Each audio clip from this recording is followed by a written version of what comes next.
Very common advice for victims of any kind of abuse is to reach out for help. Find someone to talk to, a friend or a good counselor if you can afford one. I very much agree.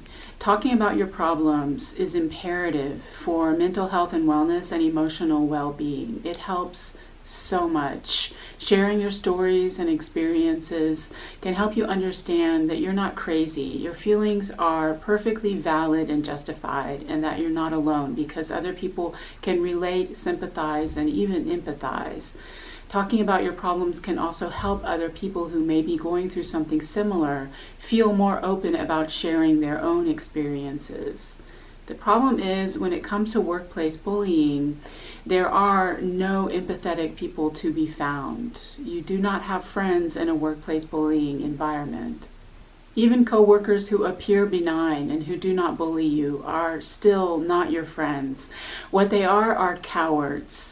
One of the points that I make about workplace bullying is that everybody knows what's going on. Everyone knows who the bullies are and who the target is, and yet everyone chooses to turn a blind eye to the elephant in the middle of the room, like the three little monkeys, and nobody does anything about the problem. In the unholy trinity of the workplace bullying trifecta, in addition to the bully and the target, there is a third party, the bystander to workplace bullying, who may not directly participate in the bullying, but who is nevertheless aware of it. In our grief about the narcissistic abuse that workplace bullying really is, it is very tempting to reach out among the bystanders for allyship. But if you do that, you are making a grave mistake.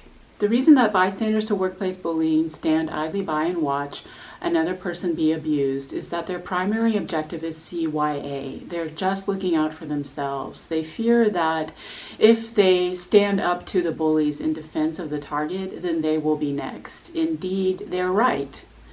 One of my theories about workplace bullying is that bullying is an addiction. I'm serious. I'm going to keep saying it until I see it in the DSM. Bullies are addicted to bullying, and they are addicted to the target. The ultimate goal of workplace bullying is to eliminate the target from the workplace, but when bullies do that, they effectively flush all their drugs down the toilet. So they have to find a replacement, a substitute target, and I wonder who the bystanders to workplace bullying think that will be.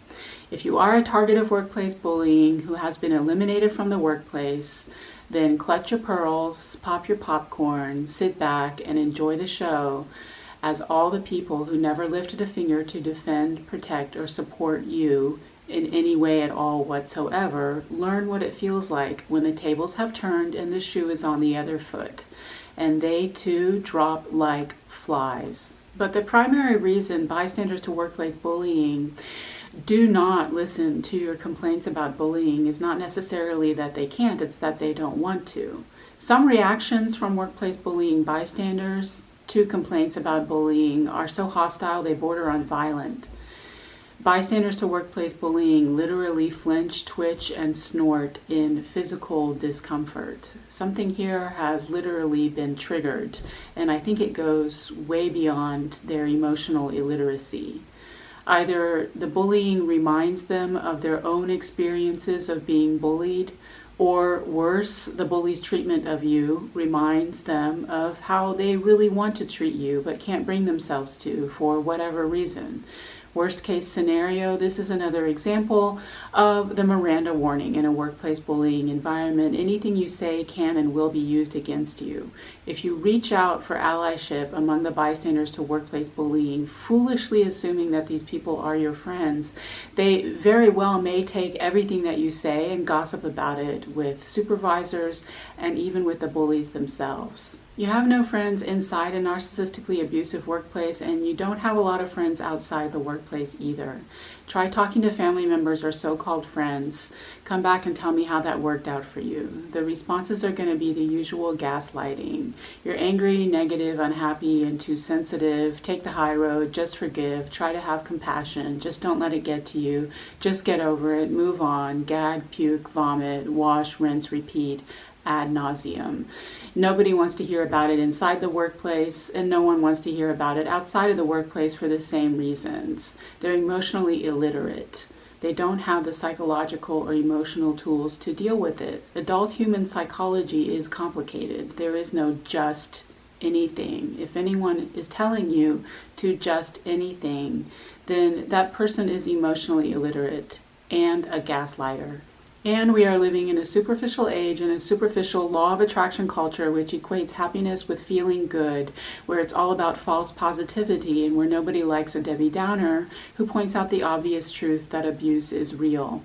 And your family members and so-called friends may be just as triggered by your stories as your coworkers are. Again, it reminds them of their own experiences of being bullied, or worse, what they really want to do to you but can't or won't for whatever reason. So now it's time for our favorite Maya Angelou quote.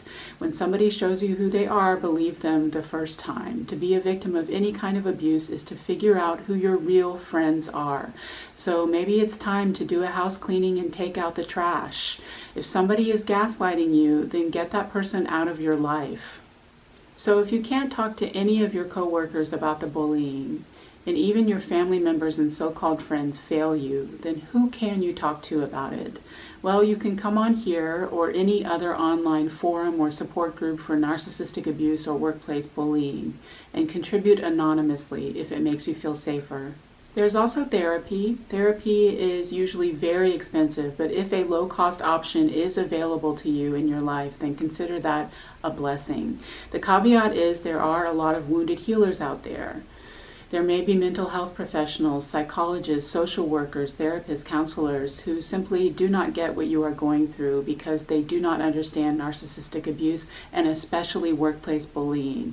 If a therapist is subjecting you to the usual gaslighting, which is to accuse you of making things up, to try to convince you that it was all just a misunderstanding and miscommunication, and to try to persuade you that it's just your perception and that if you just change your attitude, then all your problems will go away, then that is not a good therapist. And that person too needs to be eliminated from your life. A good therapist will not gaslight you, but will unconditionally support you in the truth of your experience and hold a safe space for you to express your story without the usual gaslighting. Another thing you can do is search your work computer for the contact information of former employees. Workplace bullying environments are not exactly populated by the brightest bulbs, and a lot of these people are so dim-witted that they don't bother to clean the previous user's profile off your computer before they give it to you. Bullying is an addiction, so bullies are always serial repeat offenders. If an employee is former, then without question that person was bullied out of there too. And these former employees are always happy to meet up to commiserate. I have done this and found it immensely satisfying.